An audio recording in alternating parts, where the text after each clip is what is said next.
Came through drip, drip, drip. Hey y'all, what's up? What's up? Your girl G here. Thank you for tuning in. We have 11 listings to get into. Are y'all ready to get into this episode? Because we got Sam and Zach basically Sam is dragging Zach along, and this nigga is not here for the ride, okay? He's ready to cut himself loose because Sam playing games right now, okay? So we're gonna get into this episode. Go ahead and knock it out because I really want to try to get into an episode of Daily Squeeze because I have not been able to come into you guys and give you guys an update on the mess that's in the headlines, okay? So let's go ahead and get into this review. So we open up with Sam actually having JuJu over. We all know JuJu from Love and Hip Hop. She's very beautiful, the ex-wife of Cameron.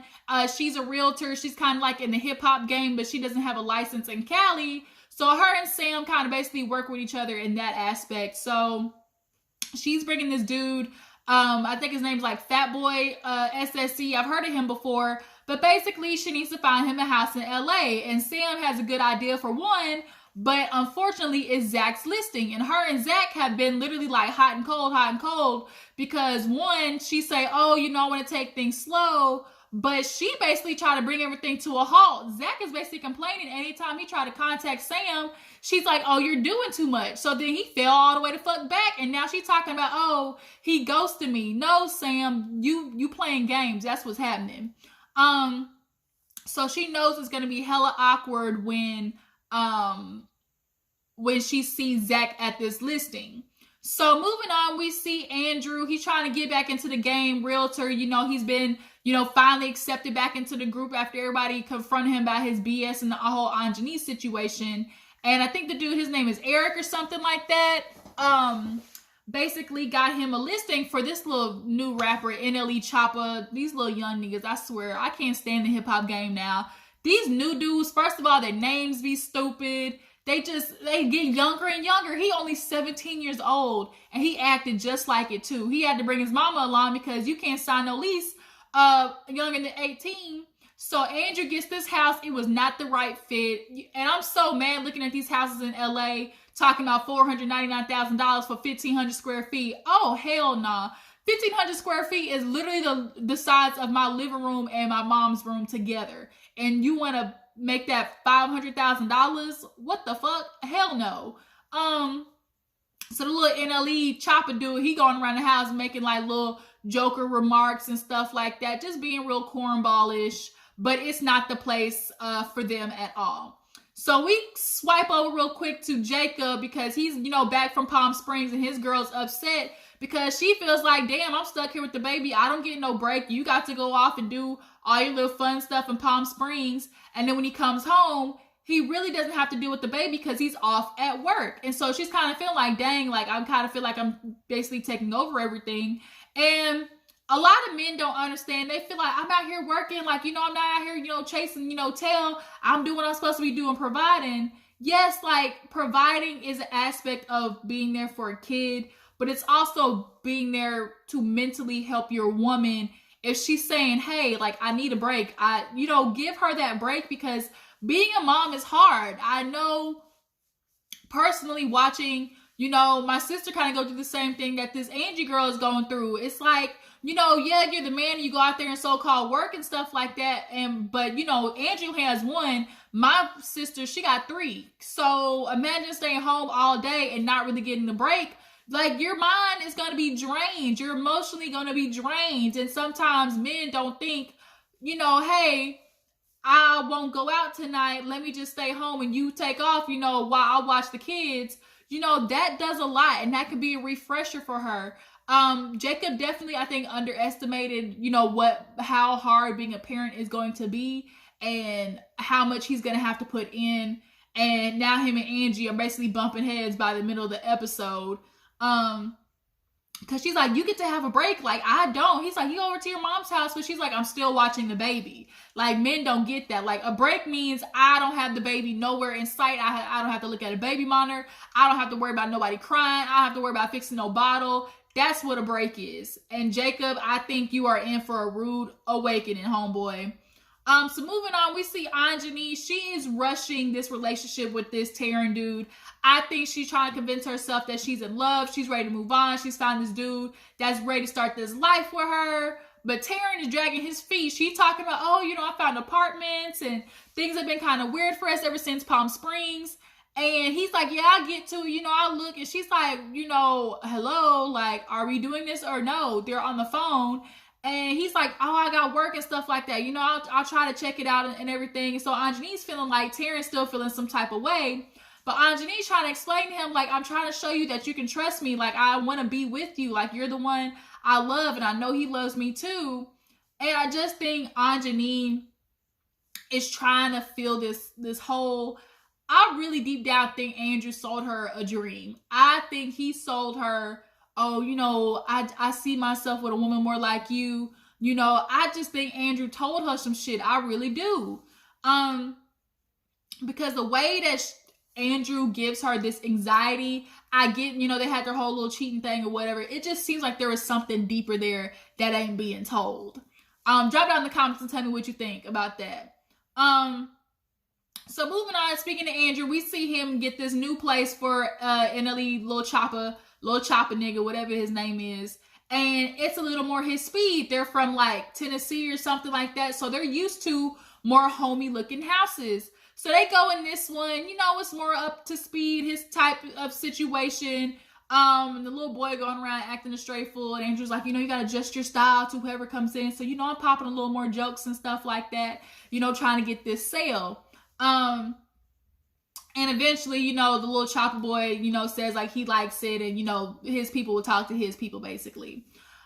So we see Anjani go to the house with Taryn. They finally end up being able to visit it. And, you know, she's walking around like, isn't it beautiful? The house was beautiful though. Like, I ain't lying, but that shit too expensive.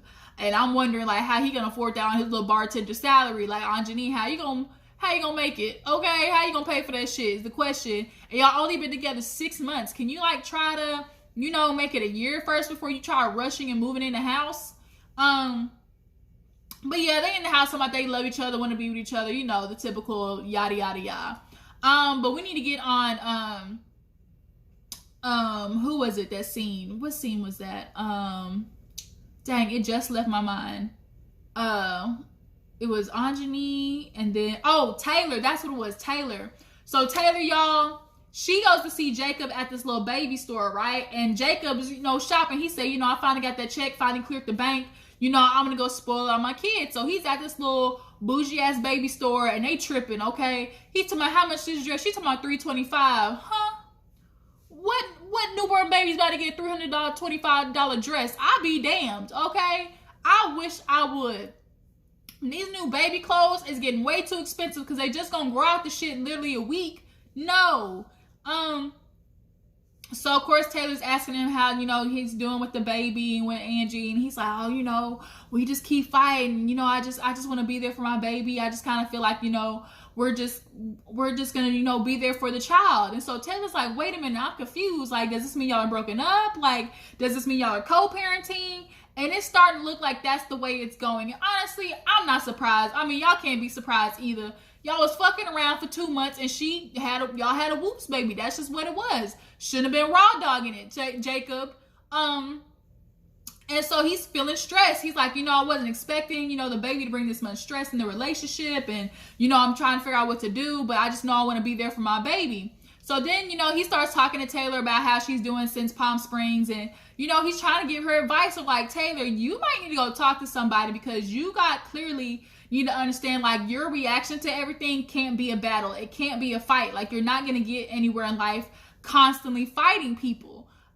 So she's like, yeah, you know, whatever. You know, I think I'll figure it out. I might go talk to somebody. But she finally does. She ends up going to go see a life coach, and Taylor basically breaks down in there and basically explains, like, you know, she feels like she is the only one who has to defend herself. You know, if she doesn't, then nobody else will. And what kind of like made me upset when, you know, the life coach tried to ask her, like, you know, even though you might be validating your feelings, she's like, just sit there and say you're hurt, because people can read anger as hurt. And Taylor just kept saying, you know, I expect them to be adults and know if I'm sitting here angry, what that means. No, bitch. No, I don't know what that means. I'm not a mind reader. So if you feel a certain type of way and all I hear is you, F you this, F you that, you know, you can go to hell, like y'all a bunch of bitches. I'm not taking that as, oh, y'all, she's hurt on the inside. I'm taking that as, this bitch is disrespecting me and she about to get popped in the lip. Like, that's how I feel like I'm taking that. Like, you shouldn't be leaving it up to other people's, you know, to encrypt what you're feeling. And then you're mad at them because they can't figure the shit out. Like, girl, you are complicated. Okay? You are not no checker game. You are straight up chess. Okay? A Rubik's Cube. I'm not going to sit here and try to figure out how the fuck you feel, Taylor. And she thinks people still see her as this little girl, but you are. You might be 22, but you act 19. Because when you're an adult and you get older, you start realizing not everything needs a reaction. You know, she's still holding on to the stuff from, you know, her childhood and her mom not being around. You know, she talks about how, you know, she just had to figure out how to be a woman. And, you know, she was the only girl raised with a single father and stuff like that. So it was difficult. And, you know, the life coach was like, you know, you didn't get that nurturing side from the mother. You didn't know how to, you know, you were never taught how to bring the softer side into things. And, you know, that's where she fails. But she finally is kind of starting to get it. But, like, it's going to take a minute for Taylor to stop doing what she does, which is constantly pop off. You keep confusing defending yourself with, like, arguing and fighting. You can defend yourself and have a normal conversation. Not everything is a fight and bitch you this and F you that and, you know, y'all can go to hell. You was never good for me. No way. Like, that's not what defending yourself is. And Taylor, you're going to really understand, like the woman said, if you see yourself as this big realtor, you got to stop cussing people out because you're going to burn all the bridges and you're going to be left alone on Gilligan's Island. Okay. So go fix the shit and be an adult. So we see, after that, we see what else happened. Not too much really happened in this episode. Oh, all the guys get together at, I think Eric's house and his dad was there. I think his name is Eric. And Zach comes in and was telling all the guys, you know, how things with him and Sam are going. He's thinking, you know, oh, shoot, we on the right path. You know, since Palm Springs, Sam was like, oh, you know, we're going to take things slow. I can really see it going somewhere. But he's like, you know, I'm shooting her the good morning text, asking how she's doing. You know, I thought when she got off work, we can go get something to eat. And she's like, you know, oh, you've been asking me to do something every day this week. You know, it's starting to be too much. So Zach is like, what the fuck do you mean too much? Like, I know you said take it slow, but if he's like, if I don't message her, she's not contacting me, like, we're just not gonna talk. And so he's confused. And in the midst of saying that, here comes Andrew walking in, you know, they're all good now. And so he's filling Andrew in, and Andrew comes with the tea talking about, well, I'm gonna let you know something, Zach. Like, at Palm Springs, she was letting me know that she's still struggling to get over her ex, and, you know, she needed some advice on how to move on. So Zach is kind of feeling like, well, what the hell? Because I told Sam, like, if you're emotionally not available, you're not ready to do this, then let me know so I can back off. But the thing is, Sam, I think part of Sam does not want to do what she did last season, which was chase after Zach. She looked a little thirsty. You know, she was looking like real extra because he was in a relationship and she was pushing up on him. And I think she's trying to play a little hard to get, one. And two, she doesn't want to get with Zach and it fuck up again. I think she also has a fear of that. I mean, on top of, you know, that last nigga messing up with her, not even telling her that he had kids and a whole other life basically on the other side of the railroad tracks. You know, that's also stifling her from trying to get with Zach. But you're playing with somebody else's emotions, because here it is, you tell him, yeah, I'm into it, and, you know, let's take things slow, but he's messaging you and you don't even want to message him back. You're saying it's too much. Like, I'm confused. Like, taking it slow doesn't mean y'all stop talking, Sam.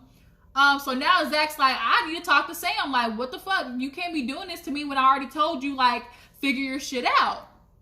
So it's the day of the meeting at the house, and the little fat boy, JuJu looked good this episode. Whatever suit piece that was, that two-tone suit was nice, and that pink suit was hella cute that she wore. But she brings fat boy in, Zach's there, you know, they're keeping it real professional. It was a little awkward, but, you know, for the most part, it was manageable. So they're walking through the house, but fat boy's like, yeah, this is nice and all, but I don't fuck with heights, so I need something that's on ground floor. So JuJu's like, you know, let me take him around, keep looking, you know, I'll see y'all in a little bit. So that was basically their cue to go on the balcony and talk. So she's like, you know, what's been going on? Like, you haven't been messaging me. And he was like, well, you know, you said I was doing too much, so I'm gonna fall back. And she was like, you know, things are being, that's not what I meant, you know. But Zach gets right into it, was like, look, you know, Andrew told me what you said about trying to get over your ex. And, you know, if this isn't what you want to do, then shit, let me know so I can basically go back to play the field, because you're telling me you want this, but really you don't. And she's like, Zach, how would you not understand? Like, I'm trying to do better. You know, she's like, I don't know why Zach's mad, because I'm trying to heal so I can be better for him. Yeah, that's cool and all, but you're still portraying it as if you want to move on with Zach. And that's not the case. You can't say, hey, you know, let's take things slow, and you're not even entertaining the fact of just going out on dinner. He asked you every day this week because y'all didn't go out at all this week. So that, I mean, it's taking it slow, like, hey, we just talking on the phone. It's taking it slow, like, hey, he's like, she got me on a once a week, you know, regimen. He's like, I'm not going to do that shit. Go see you only once a week. Like, what? Where they do that at? So Zach is like, you had this one nigga treat you like shit. Now you tripping over a man that don't even give a damn about you, didn't even respect you. And here it is. Zach is proven to be, you know, a relationship type guy. He wants to be with her, and he's shown her all the good qualities. And even the friends are like, you know, you're a good one. And Sam, I think too, is afraid. Some women, you know, ask for a good guy, and then when he comes along, they're afraid to jump in there just out of fear of, you know, it fucking up. And then partly too, I think Sam enjoys watching Zach squirm. It's just something about it. She likes getting Zach all riled up. Slightly as an ego boost, and partly to get back at him, I kind of think. Because he kind of embarrassed her last season. So I think that's what she's doing. She's making it hard for Zach on purpose. But Zach let that bitch know real quick, I'm not playing these games with you. You're gonna keep dragging me along. Like, cut the shit. I'm gonna wash my hands of it. We done. And so she's confused, like, oh my God, Zach is upset like this, and I don't even know why. Like, I'm trying to heal so we can go on our relationship and do this. And Zach said, that's it. We ain't doing it, Sam. I said, good for you, Zach. Don't waste no time with this help, and not appreciating you, okay? But yeah, that was pretty much the episode. It wasn't really too much. And next week, I think it was where Angie and Taylor actually sit down and talk, so that'll be interesting. But y'all drop down in the comments, tell me what you think about the episode, you guys. Do you feel like Zach should drop Sam? Do you feel like Sam is playing games with Zach? And as far as Angie and Andrew go, what do you think happened between them? Do you think Andrew would have considered actually being in a relationship with Angie? Did he tell her some shit, you know, pillow talking? I feel like he did. Y'all drop down in the comments and let me know. I appreciate you for tuning in. Make sure you like this video, subscribe to my channel, and I will catch all you guys in the next video. Deuces.